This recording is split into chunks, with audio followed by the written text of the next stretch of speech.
There is a moment when the gift becomes the curse, when the pattern that once felt like recognition begins to feel like a cage. Every archetype the INFJ carries has a shadow, a version of itself that stops serving you and starts consuming you. And if you have ever felt trapped inside your own way of being, if you have ever wondered whether the very thing that makes you different is also the thing destroying you, this video is about that moment. The moment the archetype turns. The seer's shadow is not blindness, it is something far worse. It is the slow slide from perception into cynicism.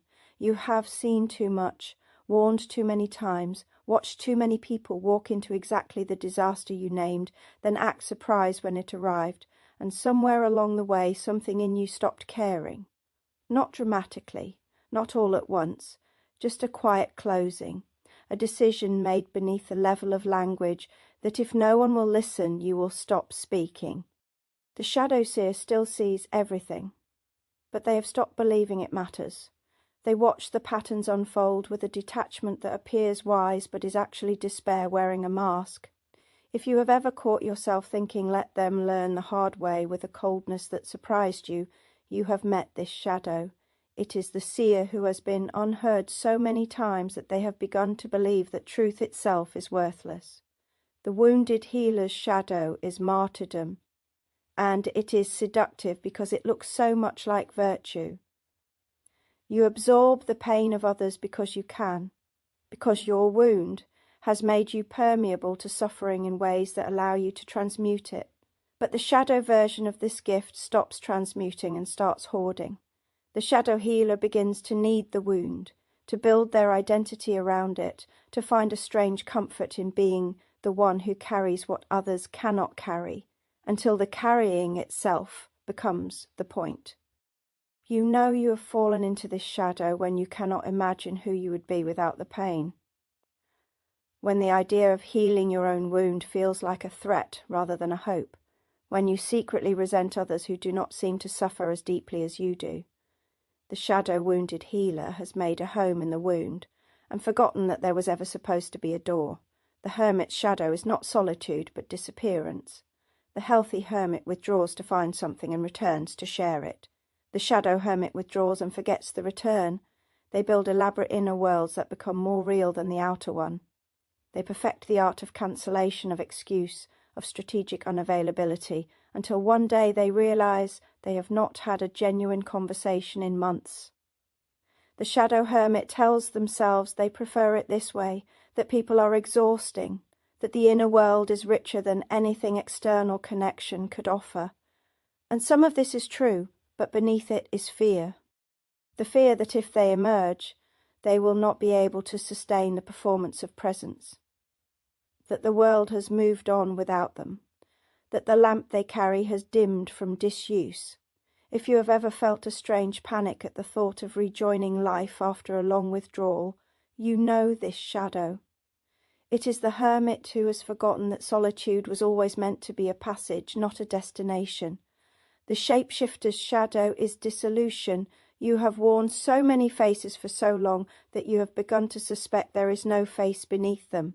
The healthy shapeshifter moves between worlds, translating and adapting whilst maintaining a core sense of self that travels with them. The shadow shapeshifter has lost that core. They are whoever the room needs them to be, and when the room empties, they are no one at all. This shadow often creeps in gradually. You notice you have different opinions depending on who you are speaking to, different values, different preferences. You find yourself agreeing with contradictory positions in the same week because agreement is easier than the exhaustion of holding your own ground. And then one day someone asks you what you actually think, what you actually want, and you realize you do not know. The silence that follows that question is the shadow shapeshifter meeting themselves for the first time in years.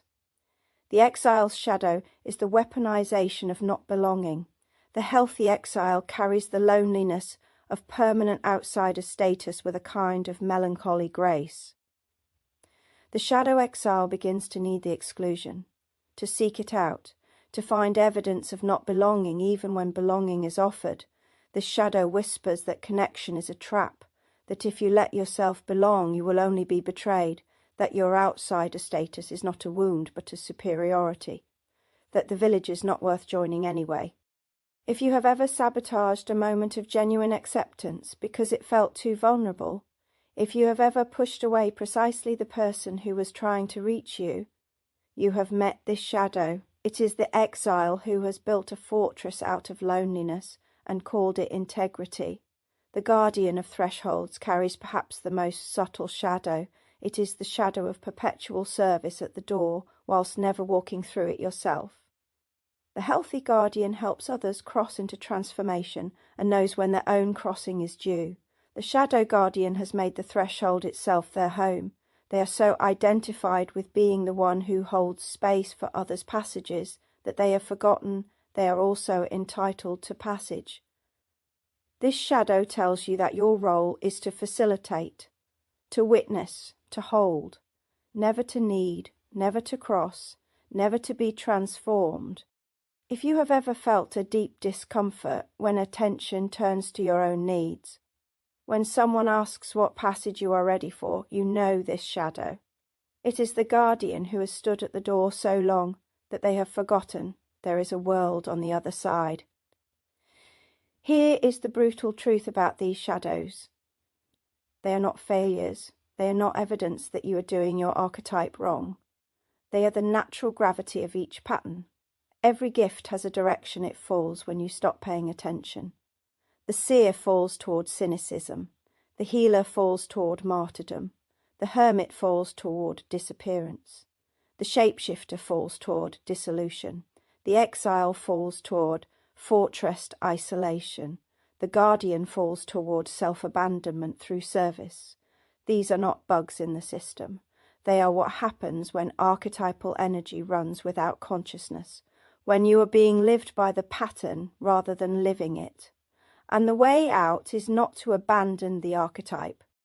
You cannot stop being the seer. You cannot will yourself into the extroverted sensing that would make the world less overwhelming. The way out is through. It is developing the capacity to notice when you have tipped into shadow, to feel the difference between healthy withdrawal and disappearance, between genuine perception and cynical detachment, between sacred service and self-erasure. This noticing is itself a practice, a lifetime practice. The shadows do not disappear, but your relationship to them can change.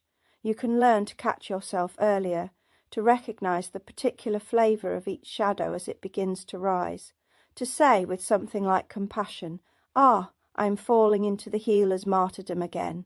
I know this place. I do not have to stay." Jung called this shadow work, but for the INFJ it is not simply about integrating disowned parts of the personality. It is about learning to carry ancient patterns without being crushed by them, about becoming large enough to hold both the gift and its shadow, about knowing that the same archetype that illuminates your life can consume it if you fall asleep at the wheel. If you recognized yourself in one of these shadows, if you felt the uncomfortable shock of being named in a place you would rather not be seen, I want to hear which one. Tell me in the comments. Not because confession is content, but because naming the shadow is the first step in changing your relationship to it. And if you want to keep exploring this territory where myth meets psychology and the INFJ experience becomes something you can navigate rather than simply survive, subscribe. This is a place where even the darkness gets to be understood.